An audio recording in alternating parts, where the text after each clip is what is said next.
A'udzu billahi minasy syaithanir rajim. Wa nuyassiruka lil yusra. Wa nuyassiruka, dan kami akan memudahkan. Yassara yuyassiru artinya memudahkan, lil yusra kepada atau menuju ke kemudahan. Yusra itu bentuk muannats daripada yusrun. Seperti di surat yang lain Allah menyebut fa inna ma'al yusri fa inna ma'al usri yusra. Yusra di situ yusran. Yusrun itu mudzakkar, yusra itu muannats. Tapi maksudnya sama ya. Jadi Allah memberi wahyu kepada Nabi Muhammad sallallahu alaihi wasallam, dan Allah memberi kemudahan kepada Nabi Muhammad, berbagai kemudahan, antara lain kemudahan menerima pesan, kemudahan menerima wahyu dari Allah. Pada pertemuan yang lalu sudah kita bahas, Rasulullah menerima wahyu dengan 3 cara. Ada kalanya berbincang secara langsung seperti ketika Rasulullah Mi'raj. Ada kalanya Rasulullah menerima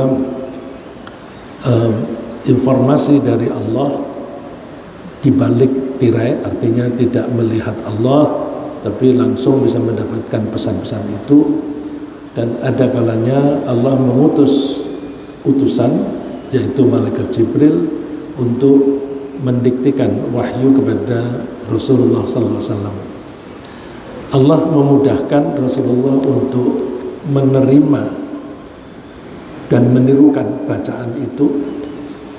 Kemudian Allah juga memudahkan dengan cara Rasulullah mendengar sekali saja langsung hafal dan tidak pernah lupa. Jadi kemudahan itu ada pada Rasulullah. Juga kemudahan dalam hal membaca Al-Quran itu diwahyukan dengan 7 macam bacaan. 7 macam bacaan, misalnya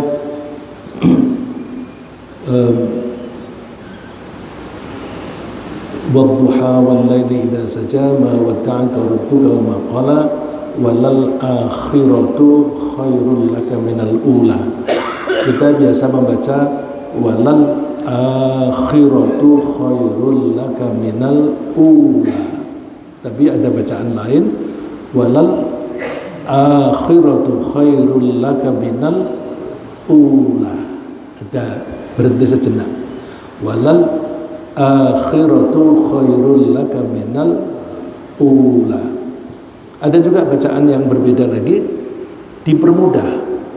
Lal akhiratu, hamzahnya digabung, hak fathahnya digabung ke depan menjadi walal akhiratu khairul laka minalula.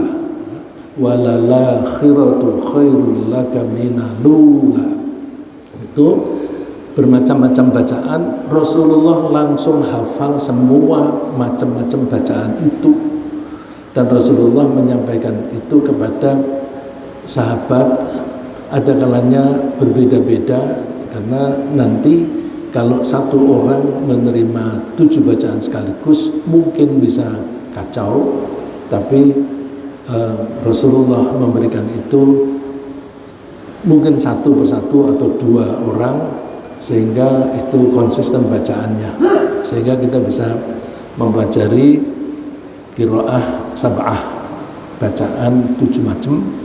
Bagi bapak-bapak, teman-teman yang ada di Lodan, kalau ingin belajar qiraah sab'ah, bisa belajar di pesantren kita.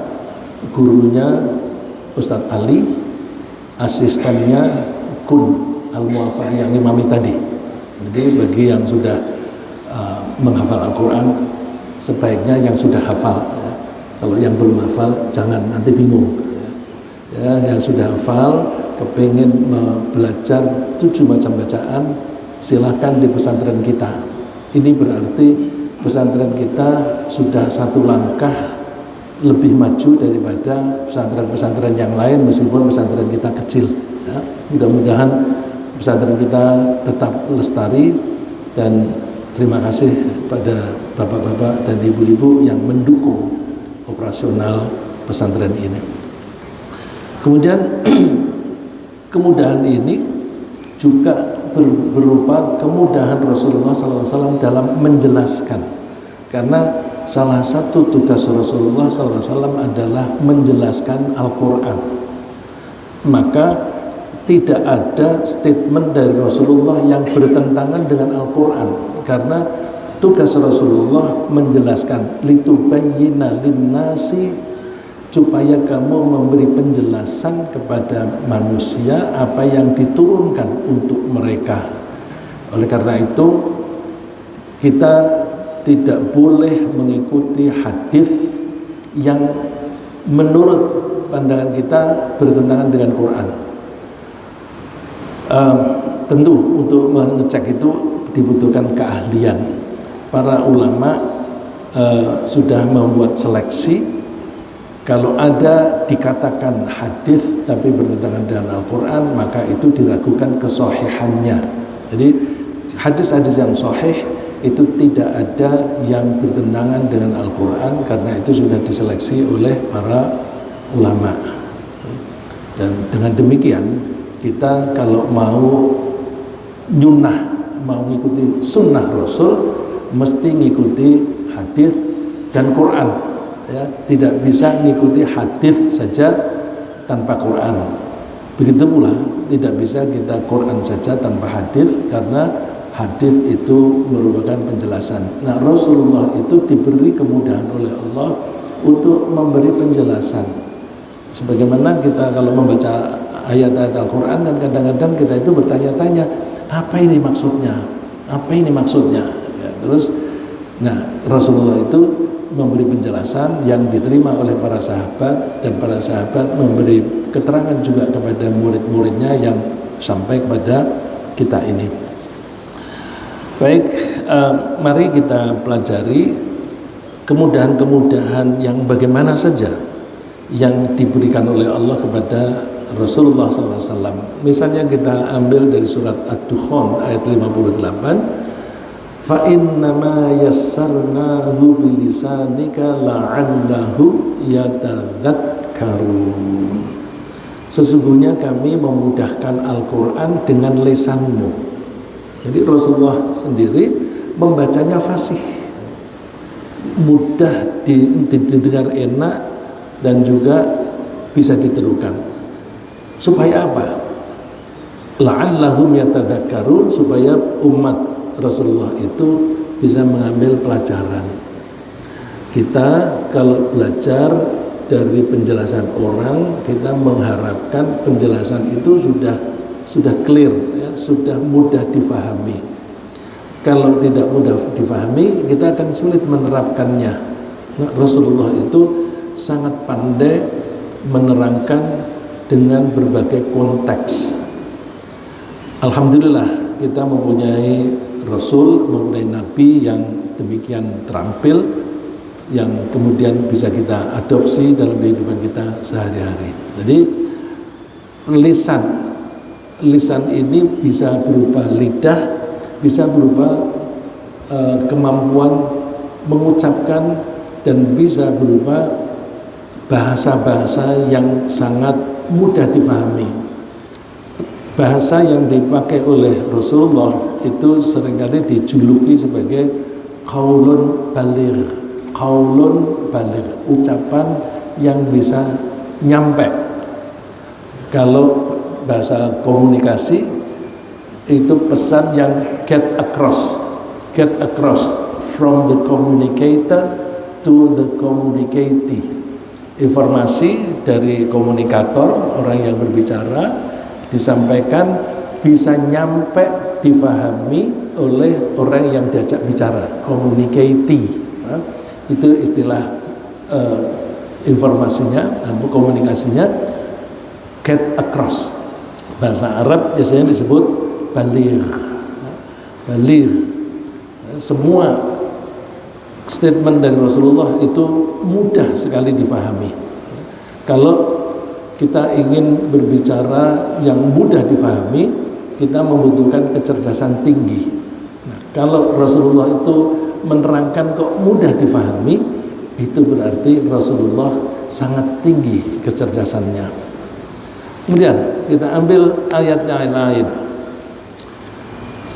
Fa innama yassarnahu bilisanika litubashshira bihil muttaqin wa tunzira bihi qauman ludda. Nah, ini objeknya. Kalau tadi bahasanya, kemudian ini objeknya yang menerima informasi, yang menerima pesan dari Al-Qur'an. Fa innama yassarnahu bilisanika, ini seperti tadi, sesungguhnya kami memudahkan Al-Quran ini melalui bahasa, melalui lisanmu. Litubashshira bil muttaqin, agar kamu bisa memberi kabar gembira kepada orang-orang yang bertakwa. Wa tunzira bihi qauman ludda, dan kamu bisa memberi peringatan kepada orang yang membangkang. Jadi Rasulullah ini diutus tidak hanya kepada orang yang nurut, tidak hanya kepada orang yang taat saja, kepada orang yang tidak taat, yang suka membangkang itu juga Rasulullah diutus. Ya, ada cerita ini, kalau kita mendengarkan di YouTube itu sudah ada cerita bahwa ada dua orang nabi yang masih muda, dua-duanya. Yang satu kebetulan hidupnya bersama, yang satu konsentrasi berdakwah kepada orang-orang yang taat, yang satu konsentrasi pada dakwah kepada orang-orang yang membangkang. Dua-duanya penting. Waktu itu dijalani oleh dua orang nabi, tapi Rasulullah melakukan tugas itu sekaligus bareng. Kepada orang yang nurut itu disebut muttaqin, orang yang bertakwa. Bertakwa itu orang yang menjaga diri jangan sampai masuk neraka dengan cara taat kepada Allah, yaitu melaksanakan perintah dan meninggalkan larangan. Orang itu disebut bertakwa. Nah, kepada mereka Rasulullah ditugasi untuk menyampaikan tugasnya tabsyir, litubashshira, supaya kamu memberi. Nah, biasanya terjemahannya itu memberi kabar gembira. Ini kalau saya meminjam kata bahasa Inggris mungkin lebih mudah difahami.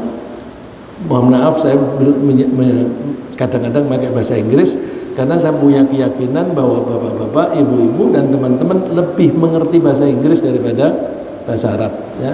Litubashshira bihi itu seperti mengencourage, mendorong, ngiming-ngimingi. Kalau kamu nurut sholat 5 kali, puasa, terus kamu nggak usah mengerjakan sunnah-sunnah yang lain misalnya, asal kamu tidak melakukan maksiat, masuk surga. Jadi yang penting wajib-wajib itu lakukan, jangan melakukan pelanggaran. Kamu nggak usah melakukan yang sunnah, nggak apa-apa, masuk surga. Nah, ini kan mendorong orang untuk taat. Nah, kalau kepengen lebih mudah lagi, sholatlah sunnah, karena sholat kita yang wajib kadang-kadang ada yang bolong, ada yang mutunya kurang. Nah, itu bisa ditutup dengan sholat yang sunnah. Makanya makin banyak sholat sunnah makin bagus, karena itu bisa menambah pahala dan sekaligus bisa menutup yang kurang-kurang. Dan kepada orang yang membangkang itu bukan tubashshira, tetapi tunzira, menakut-nakuti. Tunzira itu menakut-nakuti, tapi seringkali diperhalus menjadi memberi peringatan. Menakut-nakuti, kalau kamu membangkang kamu akan masuk neraka. Kalau kamu berperilaku bertentangan dengan ajaran Allah, kamu hidupmu akan sengsara. Wa man a'rada an dzikri fa inna lahu ma'isyatan dhanka.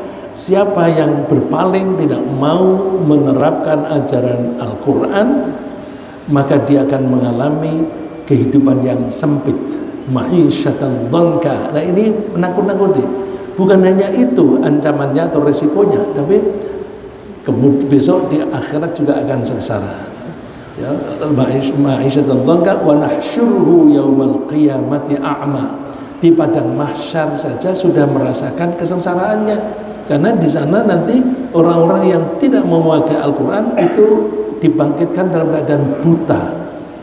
Kalau buta, mereka tidak bisa atau tidak mengetahui jalan menuju kepada surga. Nah, itu jadi objeknya kepada dua pihak sekaligus, baik yang taat maupun yang tidak taat. Kemudian, nah ini yang bisa kita adopsi, yang kita bisa pelajari. Sebagaimana biasanya kita mempelajari Al-Quran untuk kita fahami, kemudian kita introspeksi. Introspeksi, apakah saya sudah berperilaku seperti itu? Kalau aku belum, maka bagaimana caranya? Jadi kita belajar bukan ilmu tafsir yang teknis banget, tetapi lebih kita ambil pesan-pesan apa yang perlu kita pelajari. Wa may yattaqillaha yaj'al lahu min amrihi yusra. Ini berlaku untuk Rasulullah SAW dan juga untuk kita. Jadi kalau kita bisa mendapatkan kemudahan seperti Rasulullah, tentu persis seperti Rasulullah tidak bisa, karena Rasulullah itu keimanannya, keislamannya itu sangat ideal.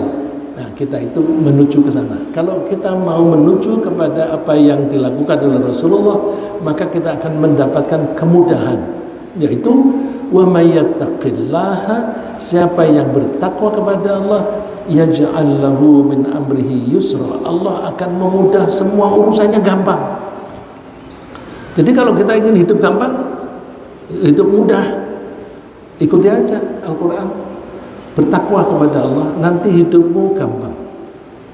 Orang yang mengalami kesulitan, apakah kesulitan secara politik atau kesulitan secara ekonomi, cek, jangan-jangan ketakwaannya itu masih perlu diperbaiki. Ya. Kita tidak menuduh orang, tapi kita cek diri kita sendiri, barangkali ada ketakwaan yang kurang. Nah, kemudahan ini apa sih?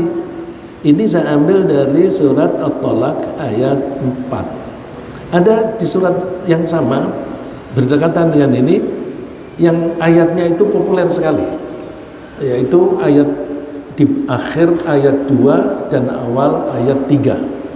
Wa may yattaqillaha yaj'al lahu makhraja wa yarzuqhu min haitsu la yahtasib. Siapa yang bertakwa kepada Allah, maka Allah akan memberikan solusi, jalan keluar untuk semua masalahnya. Jadi hidup ini mudah, padahal banyak problem, enggak apa-apa. Satu hari menghadapi 100 problem tidak masalah, yang penting semuanya selesai. Kita bandingkan orang dalam satu hari hanya menghadapi 3 problem tapi tidak selesai. 3 problem tidak selesai dalam satu hari, besok ada 3 problem lagi tidak selesai lagi. Wah, itu menjadi menumpuk, lalu hidupnya stres. Tapi kalau orang yang bertakwa, berapapun problem yang dihadapi tidak masalah, karena Allah akan memberinya solusi. Solusi itu seringkali berupa wahyu, atau untuk bahasa kita itu ilham. Allah memberikan ilham, oh begini saja, oh begini saja cara mengatasinya dan sebagainya.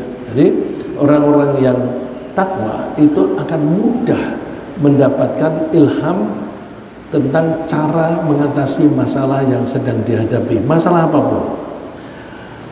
Terus di ayat yang 2 dan 3 tadi, wa yaj'al makhraja wa yarzuqhu min haitsu la yahtasib, dan Allah akan memberi rizki yang tidak tersangka-sangka. Artinya rizkinya longgar, rizkinya banyak. Jadi kemungkinan besar orang yang bertakwa itu tidak akan miskin. Kalau kita jatuh miskin, kita cek, jangan-jangan ada yang perlu kita benahi di ketakwaan kita. Ya. Jadi ini sudah berlanjut kepada subjeknya. Kenapa sih Rasulullah bisa diberi kemudahan? Karena Rasulullah adalah orang yang paling bertakwa. Rasulullah paling bertakwa itu seperti pengakuan Rasulullah SAW sendiri. Ya, suatu saat ada tamu 3 orang berkunjung kepada istri Rasulullah SAW lalu bertanya kepada istri, bagaimana cara kehidupan Rasulullah?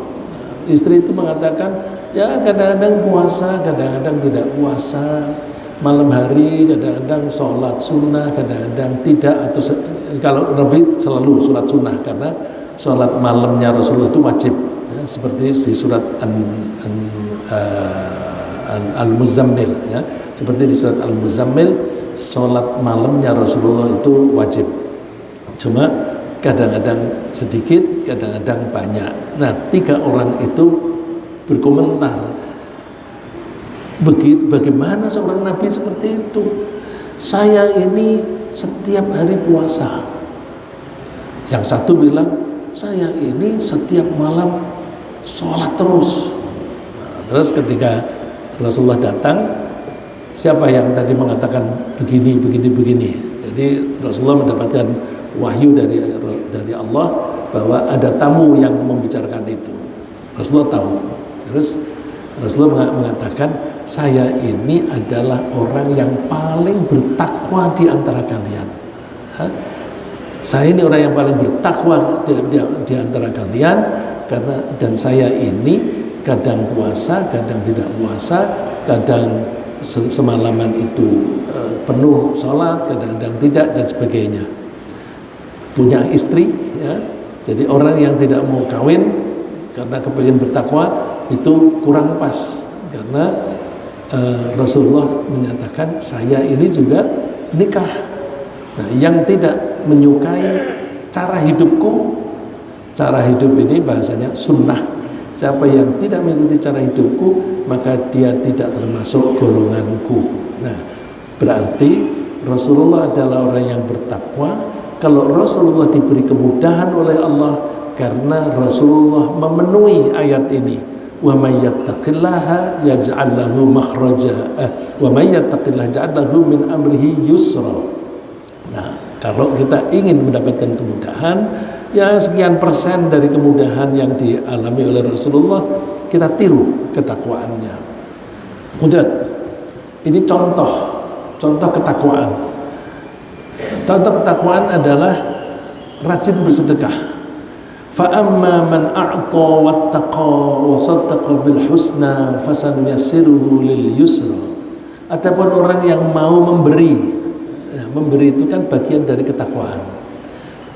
Dipertegas lagi, wattaqa, dan mau bertakwa, mau menjaga diri, wa saddaqa bil husna, dan dia mau mengakui adanya kebaikan-kebaikan, terutama adanya pahala dan adanya surga.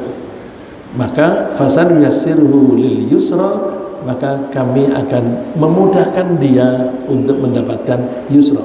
Coba kita perhatikan 2 kata terakhir, fasanu yassirhu lil yusra, kita bandingkan dengan wa nuyassiruka lil yusra. Jadi wa nuyassiruka lil yusra, kami akan memudahkan engkau menuju kepada kemudahan. Kemudian yang di sini juga ada fasanu yassiruhu lil yusra. Jadi kalau ingin mendapatkan kemudahan, banyak-banyaklah bersedekah. Orang yang tidak mau bersedekah itu seringkali karena ketakutan, takut miskin. Karena takut miskin, tidak mau hartanya yang sudah dikumpulkan dengan payah-payah kemudian dikurangi untuk diberikan kepada orang lain. Orang yang beriman punya keyakinan, kalau aku bersedekah maka Allah akan ganti. Kenapa Allah mengganti? Iya, karena jatah kita kan sudah diukur oleh Allah. Misalnya kita punya jatah 100, kemudian kita sedekahkan 20. Allah melihat, loh jatahmu 100, kamu 20 kok kamu kasihkan orang, ini aku ganti yang 20. Jadi ketika bersedekah tidak hilang, karena nanti akan ada ganti. Nah, gantinya itu kadang-kadang pas dan seringkali lebih dari itu. Ya, jadi matematikanya itu tidak matematika yang sangat sederhana bahwa 100 dikurangi 20 menjadi tinggal 80. Tapi yang kita pakai, kalau jatah kita 100, kemudian kita sisihkan 20 untuk orang lain misalnya, maka ada kekurangan dari jatah kita. Karena ada kekurangan, maka Allah akan melengkapi jatah kita. Dengan demikian, orang yang beriman dengan kuat itu nggak segan-segan mengeluarkan sebagian dari hartanya untuk sedekah. Sedekah ini macam-macam ya. Sedekah itu ada sedekah yang memberi makan orang, ada sedekah untuk fasilitas fisabilillah. Nah, kebetulan di Syuhada ini sedang ada kesempatan dalam bentuk karpet. Nah, kalau ingin bersedekah yang pahalanya ngalir, nah ini ada kesempatan karpet. Karpet ini kalau mau beli yang satu piece itu 6 meter, maka kita bisa iuran 5 juta berapa? 5 juta 100. Nah, 5 juta, ya 5,5 kira-kira gitu, 5,5 juta dapat 6 meter. Tapi kalau aku punyanya tidak sebanyak itu, ya udah aku beli 1 meter aja. Nanti kan ada teman-teman yang lain yang beli 1 meter dikumpulkan menjadi 6 meter, karena kita tidak memasang yang 1 meter, kita pasang yang sekaligus 6 meter. Nah, kalau kepengen dimudahkan hidupnya oleh Allah, ada kesempatan ya. Kemudian ada juga kemudahan itu diberikan oleh Allah setelah kita berusaha keras. Orang yang berusaha keras itu kan mengalami kesulitan-kesulitan. Misalnya dia membutuhkan waktu yang banyak, tenaga yang banyak, pikiran itu harus fokus di situ sambil tawakal kepada Allah. Nah, nanti kalau kita bersedia melakukan kesulitan-kesulitan, perjuangan itu, nanti akan diberi kemudahan setelah itu. Saya ja'alullahu ba'da usri yusra. Allah akan memberi kemudahan setelah kesulitan. Nah, ini banyak yang tidak memahami. Banyak orang-orang, biasanya anak-anak dan remaja itu suka malas belajar. Karena malas belajar maunya apa? Susah belajar, ngantuk dan sebagainya. Karena di masa kecil dan masa remajanya tidak rajin belajar, maka ketika dewasa dia tidak mendapatkan kemudahan, cari pekerjaan sulit, akhirnya menjadi miskin. Nah, karena dia tidak mau berpayah-payah dulu, bersenang-senang kemudian, mestinya usrin dulu, kemudian nanti baru kita mengharapkan yusrin. Ya, saya ja'alullahu ba'da usri yusra. Nah, ini kemudahan dari segi tahapan ya, dari tahapan. Jadi ada kemudahan dari segi subjeknya, orangnya, ada kemudahan dilihat dari objeknya, dan juga dari caranya. Kemudian, nah, secara menyeluruh Allah itu memang menghendaki kita kemudahan. Yuridullahu bikumul yusra wa la yuridu bikumul usra. Allah itu menghendaki kemudahan untuk kalian. Allah tidak menghendaki kesulitan. Ini buktinya, dan ini kebetulan ayatnya 185 di Al-Baqarah, konteksnya puasa. Kalau kamu sedang bepergian, kemudian kamu berpuasa di bulan Ramadan, itu berat, boleh kamu tidak puasa pada hari itu. Jadi ketika ada kesulitan, diberi kemudahan. Kalau kamu sedang sakit, berat bagi kamu untuk puasa, boleh kamu tidak puasa. Jadi Allah tidak menghendaki orang memaksa diri. Ada satu kejadian, para sahabat sedang mengikuti Rasulullah SAW bepergian ke Makkah. Pada waktu itu bulan Ramadan. Nah, kemudian di perjalanan ada satu orang yang dikerumuni banyak orang sambil dikipasi. Kenapa itu dikerubutin? Ya Rasulullah, dia merasa berat berpuasa. Nah, Rasulullah bilang, nggak usah memperpayah diri. Udah, kalau memang kamu merasa berat, nggak usah puasa.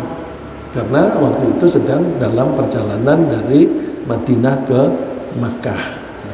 Jadi Allah itu mengharapkan kemudahan, oleh karena itu tidak ada keluhan bagi kita. Kalau mengeluh, bukan karena Allah itu yang memberi beban sulit, tapi orang itu malas. Jadi cek, kalau orang tidak mau melaksanakan tugas dari Allah, kemungkinan besar karena dia malas atau dia ragu-ragu. Karena semua yang ditugaskan oleh Allah itu mudah. Dari mana kita mengetahui mudah? Coba kita lihat hadis berikut ini. Inna dina yusrun, agamanya Allah itu mudah. Saya menyebut agamanya Allah di sini ad-din, karena di Al-Quran inna dina indallahil Islam, agama yang benar menurut Allah adalah Islam. Jadi inna dina yusrun, sesungguhnya agamanya Allah yaitu Islam itu gampang. Karena gampang, wala yushaddad din ahadun illa ghalabah. Maka jangan ada seseorang di antara kamu yang memperberat diri. Ya kalau bisanya puasa 1 bulan itu 3 hari di Ayyamul Bid, ya udah jalani. Wah, aku lebih kuat dari itu, Senin Kemis, jalani, silahkan. Tapi ada yang kuat, aku maunya 1 hari puasa, 1 hari tidak, kuat, silahkan. Tapi jangan memaksa diri, ya. Memaksa diri itu tidak boleh. Nanti illa ghalabahu, maka dia akan dikalahkan atau kewalahan ini kalau bahasa Inggrisnya overwhelming, orangnya disebut overwhelmed, menjadi kewalahan. Nah, yang penting apa? Fasaddidu wa qaribu wa abshiru.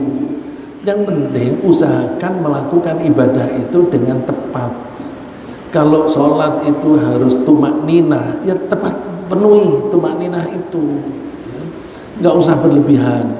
Wa qaribu, dan dekatilah kebenaran atau prosedur yang benar, dan bisa juga qaribu itu mendekatkan diri kepada Allah. Tetapi dalam konteks kemudahan ini adalah bahwa kalau kita tidak bisa melakukan yang ideal, ya kita lakukan seoptimal kita. Allah itu menugasi kita sesuai dengan fasilitas yang diberi oleh Allah. Tempoh hari saya kutipkan ayat, la yukallifullahu nafsan illa ma ataha. Allah tidak menugasi seseorang kecuali sesuai dengan apa yang diberi oleh Allah. Allah memberi uang yang cukup, maka orang itu wajib pergi haji. Kalau tidak diberi cukup, orang itu tidak wajib haji. Kalau orang diberi kemampuan untuk berdiri, sholatnya mesti berdiri. Kalau tidak mau berdiri, boleh sholat duduk, pahalanya tidak berkurang.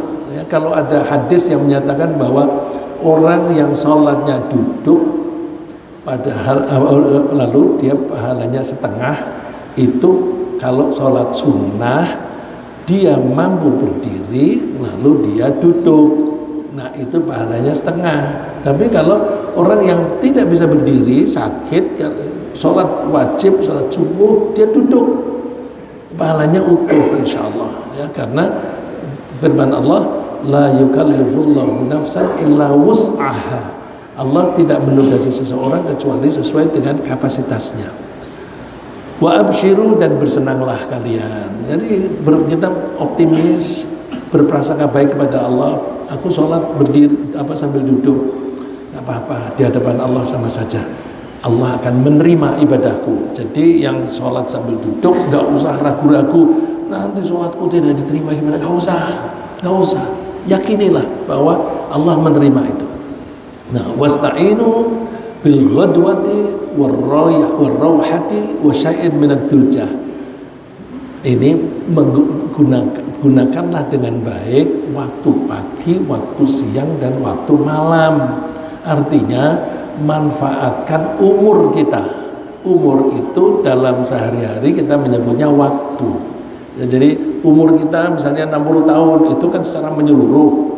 Kemudian kita penggal-penggal dalam hitungan berapa tahun, 60 tahun. Kita penggal lagi 1 hari.